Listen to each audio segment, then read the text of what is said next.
बिस्मिल्लाहिर्रहमानिर्रहीम। अस्सलामुअलैकुम। उम्मीद है आप सब इंशाल्लाह खैर आफियत से होंगे। Welcome back to my channel Homemade Bites. आज मैं आप सबके साथ बेसन वाले फ्राई नान या आलू वाले फ्राई नान की जो रेसिपी है वो शेयर करूंगी। ये माशाल्लाह बहुत ही क्रिस्पी और मज़े के बनकर तैयार होते हैं। आप सब भी इसे बनाकर ज़रूर ट्राई कीजिएगा और मुझे फीडबैक देना मत भूलिएगा कि रेसिपी आपको कैसी लगी। इस वीडियो को लाइक भी कीजिएगा और ज़्यादा से ज़्यादा अपने दोस्तों के साथ भी शेयर करें। अगर आपने हमारे चैनल को अभी तक सब्सक्राइब नहीं किया तो प्लीज़ हमारे चैनल को सब्सक्राइब कर दें और लेटेस्ट वीडियो देखने के लिए बेल आइकन को प्रेस करना मत भूलिएगा। तो वक्त ज़ाय के बिना शुरू करते हैं हम अपनी आज की रेसिपी। जैसे कि आप सब जानते हैं कि इन्हें जो है आलू वाले नान भी कहा जाता है और इसे जो है बेसन वाले फ्राई नान भी कहा जाता है। और बेसन या आलू वाले फ्राई नान बनाने के लिए यहाँ पर हमने पहले 4 मीडियम साइज़ के आलू ले लिए हैं और उन्हें जो है कुछ इस तरह से बारीक बारीक चॉप कर लिया है।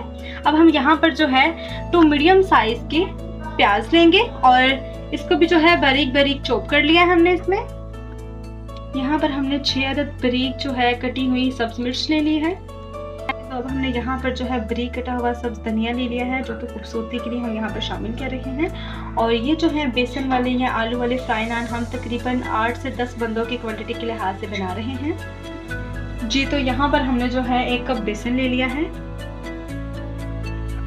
1 टेबल स्पून हम यहाँ पर नमक शामिल करेंगे। 1 टीस्पून जो है हम यहाँ पे धना मिर्च शामिल करेंगे। हाफ टी स्पून हम यहाँ पर हल्दी ले रहे हैं। ये हमारे जो है बेसन वाले नानों को या आलू वाले नानों को जो है बहुत ही खूबसूरत सा कलर देगी। 1 टीस्पून हम यहाँ पे दड़ा जो है सूखा धनिया शामिल करेंगे। 1 टीस्पून हम यहाँ पर जो है सफ़ेद ज़ीरा शामिल करेंगे जी। तो अब हम यहाँ पर तमाम चीज़ों को अच्छे से मिक्स कर लेंगे और साथ साथ जो है पानी भी थोड़ा सा शामिल करेंगे। हमने यहाँ पर हाफ गिलास जो है पानी लिया है। पानी एकदम हम शामिल नहीं करेंगे, आहिस्ता आहिस्ता शामिल करेंगे कुछ इस तरह से जी। तो आलू वाले नान या बेसन वाले फ्राई नान के नामों से आपने जो है अक्सर ये नान खाए होंगे। स्कूलों कॉलेजों के बाहर फेरी वालों ने ये जो है छोटा मोटा कारोबार करने वाले जो है अक्सर वो जो है स्टॉल लगा के खड़े होते हैं और आप लोगों ने उनसे भी लेकर खाए होंगे यकीनन। और अक्सर गली मोहल्लों में और कहने के काफ़ी जगहों पे जो है आपने बाज़ारों में जो है खाए होंगे बेसन वाले आलू वाले नान। लेकिन यहाँ पर हम आपको सेम टेस्ट में बल्कि बाज़ारों से भी ज़्यादा जो है उम्दा टेस्ट में हम आपको आलू वाले फ्राई नान या बेसन वाले जो फ्राई नान है वो बनाना सिखाएंगे जो कि बनने में बहुत ही आसान है। अगर आप एक नान बाहर से जो है बाय करने जाएंगे तो इसकी फ़िलहाल जो प्राइस है हमारे एरिया के मुताबिक 70 रुपीज़ है। तो उतने में तो हम जो है माशाल्लाह ढेरों जो है फ्राई नान आलू वाले या बेसन वाले फ्राई नान जो भी आपसे कहते हैं वो बनाकर खा सकते हैं जी। तो यहाँ पर जो है हमने कहने के बेसन की जो क्वांटिटी है उसको आधा कप मज़ीद बढ़ाया है क्योंकि ये बहुत ही पतला हो चुका था हमारा जो फ्राई नान का जो बैटर था। आलू वाला बैटर कह सकते हैं आप इसको, या बेसन के नान वाला बैटर जो है वो बहुत पतला हो चुका था। इस वजह से हमने यहाँ पर आधा कप मज़ीद बेसन ले लिया है। एक साइड पर हमने जो है यहाँ पर पठानी रोटी भी इसे कह सकते हैं या फिर इसको जो है हम खमीरी रोटी या नान भी कहते हैं, ये ले लिए हैं।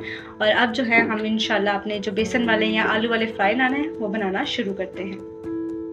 तो यहाँ पर जो है हम बेसन वाले जो फ्राई नान है या आलू वाले फ्राई नान उनका जो मिक्सचर है वो इस तरह से कुछ अपने नान के ऊपर या पठानी रोटी या खमीरी रोटी जो भी आप इसको कहते हैं इसके ऊपर लेप करेंगे कुछ इस तरह से जी। तो आप देख सकते हैं हमने अपने बेसन वाले नान के ऊपर ठीक है या आलू वाले फ्राई नान के ऊपर जो है लेप अच्छे तरीके से जो है पतला सा लगा लिया है। और अब हम खूबसूरती के लिए इसके ऊपर जो है यूँ टमाटर के स्लाइसेस कट करके लगाएंगे।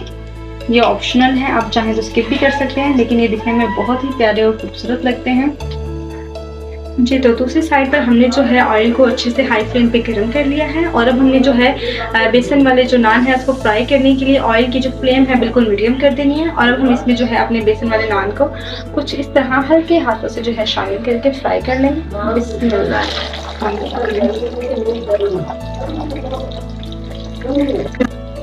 तो यहाँ पर जो है आपने नान को जो है फौरन से पलट नहीं लेना, तकरीबन 1 मिनट तक जो है आपने इसको ऐसे ही फ्राई करना है जिस साइड पे लेप लगाया है हमने आलूओं का, ताकि जो है इसमें कच्चापन ना रहे। फिर हम इसकी जो है साइड चेंज करेंगे जी। तो अब हम यहाँ पर जो है हमें ऑयल में गर्म करते हुए फ्राई करते हुए अपने नान को 1 मिनट हो चुका है और अब हम इसकी साइड चेंज करके दिखाते हैं आपको। कुछ इस तरह से आपने चेंज करने हैं। बिस्मिल्लाहिर्रहमानिर्रहीम। माशाल्लाह ज़बरदस्त, बहुत ही खूबसूरत सा जो है आप देख सकते हैं हमारा आलू वाले फ्राई नान या बेसन वाले फ्राई नान जो है वो बनकर तैयार हो चुके हैं। अब हम इसे यहाँ पर 1 मिनट की मज़ीद और देंगे। जी तो बिल्कुल इसी तरह जो है हम बाकी सारे नान भी जो है लेप करके आलू वाले और बिल्कुल बेसन वाले जो फ्राई नान है वो बनाकर तैयार कर लेंगे। और लेप हमने ज़्यादा नहीं करना, बिल्कुल हल्का हल्का हम लेप करेंगे इसके ऊपर कुछ इस तरह से। जी तो चलिए अब हम आपको जो है मिलते हैं सारे नान तैयार करके, डिश आउट करके हम जो है इंशाल्लाह आपको दिखाते हैं अपने नानों की जो है फाइनल लुक। तो आप यहाँ पर देख सकते हैं माशाल्लाह अल्हम्दुलिल्लाह हमारे जो बेसन वाले फ्राई नान हैं या आलू वाले जो फ्राई नान हैं वो माशाल्लाह बहुत ही खूबसूरत से बनकर तैयार हो चुके हैं। आप भी जो है सेम इसी मेथड से बनाएंगे तो मुझे उम्मीद है कि हर आपके घर वालों को, ख़ानदान वालों को बहुत पसंद आएंगे। आप भी सेम मेथड से बनाकर ज़रूर ट्राई कीजिएगा। जी तो मिलते हैं एक न्यू वीडियो के साथ, तब तक अपना बहुत सा ख्याल रखिएगा। Thanks for watching. Fee Aman Allah.